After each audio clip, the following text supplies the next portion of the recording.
గ్రంథము 5వ వచనం చూడండి. యెషయా గ్రంథము 53వ అధ్యాయము 5వ వచనం. మన అతిక్రమములను బట్టి ఆయన గాయపరచబడ్డాడు, మన దోషములను బట్టి ఆయన నలగొట్టబడ్డాడు. మన దోషాలు భరింపరానివి, అయితే ఆయన మన కొరకు నలగొట్టబడ్డాడు. మన దోషముల నిమిత్తం గాయపరచబడ్డారు.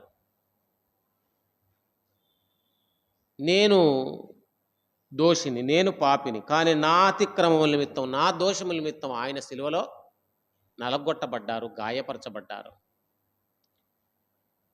నేనైతే భరించేవాడిని కాదు, ఆయన భరించాడు. నా పాపము నేనే భరించలేను.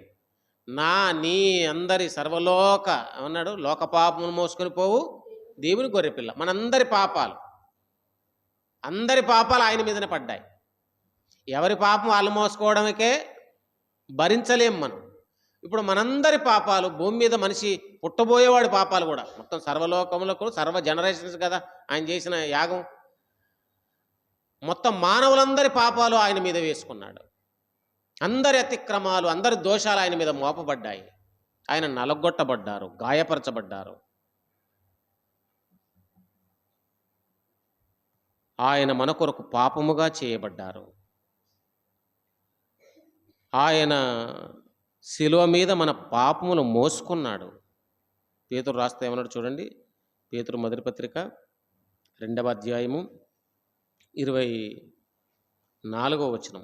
మనం పాపముల విషయమై చనిపోయి నీతి విషయమై జీవించినట్లు ఆయన తానే తన శరీరమందు మన పాపములను మ్రాని మీద మోశాడు.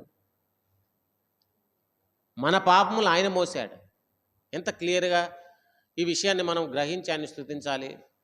నా పాపము ఆయన మోశాడు, నా శిక్ష ఆయన భరించాడు.